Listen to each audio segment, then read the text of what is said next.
রুই মাছের পাতলা ঝোল আলু ধনেপাতা দিয়ে। এই পাতলা ঝোলটা কিন্তু খুবই খেতে ভালো লাগে। আপনারা সঙ্গে থাকুন। ভিডিওটা ভালো লাগলে লাইক শেয়ার কমেন্ট সাবস্ক্রাইব করে পাশে থাকবেন। এটা বানানো কিন্তু খুবই সহজ, কিন্তু খেতে কিন্তু ভীষণ ভালো হয়। সবসময় রুই মাছের কালিয়া, রুই মাছের এঁয়োড় না খেয়ে একবার এভাবে পাতলা ঝোল বানাবেন। আসুন এখন রান্নাটা শুরু করি। মাছে লবণ হলুদ মাখিয়ে নেব।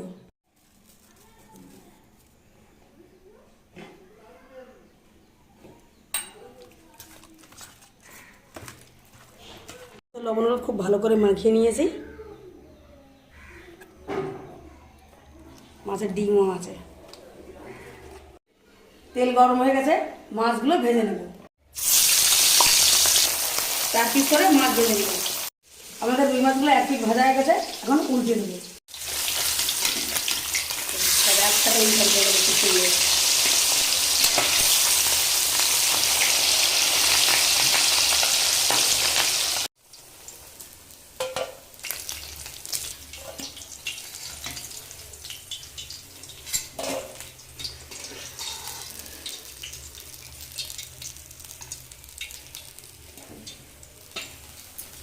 এইভাবে সব মাছ ভেজে নেব।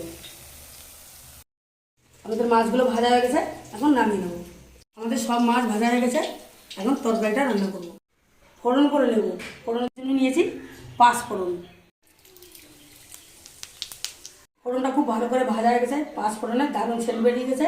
এখন বাকি মশলাগুলো দেবো। আদা, রসুন, পেঁয়াজ, কাঁচা লঙ্কা, টমেটো একসঙ্গে পেস্ট করা দিয়ে দেবো। এর মধ্যে মশলাটাকে ভাজা ভাজা করে নিয়ে বাকি মশলাগুলো দেবো।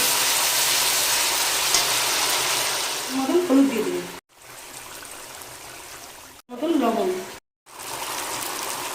মতন ধনে গুঁড়ো দিয়ে দেবো, পরিমাণ মতন জিরে গুঁড়ো দিয়ে দেবো, পরিমাণ মতন লঙ্কা গুঁড়ো দিয়ে দেবো।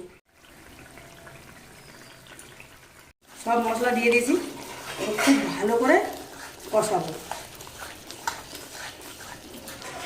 সামান্য জল দিয়ে খুব ভালো করে কষাবো। সামান্য পরিমাণে জল।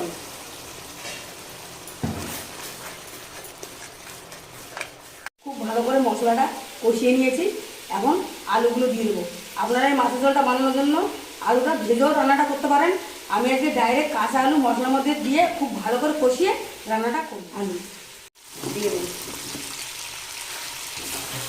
মশলার মধ্যে আলুগুলো খুব ভালো করে কষাবো। মশলার মধ্যে আলুগুলো খুব ভালো করে কষাবো। এই মাছের ঝোলের আলু কিন্তু খেতে বেশ ভালো লাগে। এই আলুগুলো মশলার মধ্যে খুব ভালো করে কষালে তবেই কিন্তু খেতে বেশি ভালো লাগবে। মশলার মধ্যে আলুগুলো কত সুন্দর কষানো হয়েছে, খুব ভালো মশলা কষানো হয়ে গেছে। এবার পরিমাণ মতন জল দিয়ে দেবো।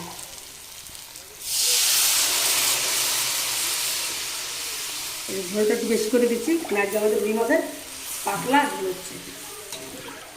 এখন আলু সিদ্ধ হওয়ার জন্য ঢাকা দিয়ে দেবো। আলুগুলো সিদ্ধ হয়েছে কিনা দেখবো। টক করে জাল হচ্ছে।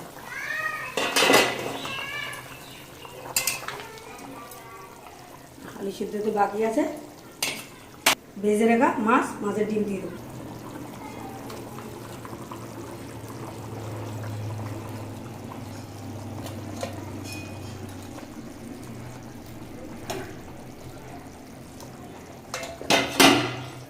আবারও কিছুক্ষণের জন্য ঢাকা দিয়ে দেবো। আমাদের মাছের ঝোল রান্না হয়ে গেছে। উপর থেকে একটু ধনেপাতা ছড়িয়ে দিয়ে, গরম মশলা ছড়িয়ে দিয়ে নামিয়ে দেবো।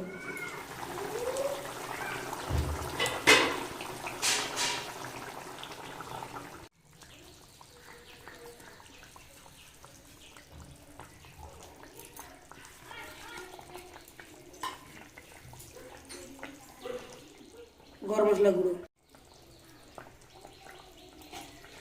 সব কিছু খুব ভালো করে একটু মিশিয়ে নেব।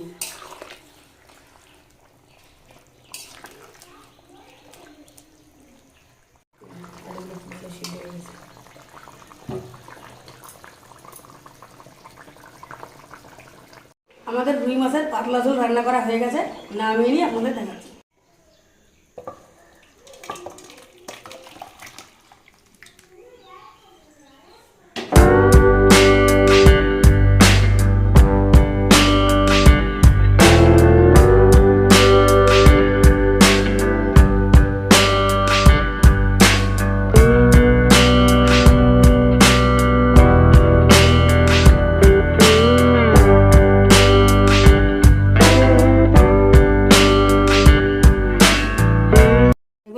আমাদের রুই মাছের পাতলা ঝোল রান্না করা গেছে, কত সুন্দর কালার এসেছে।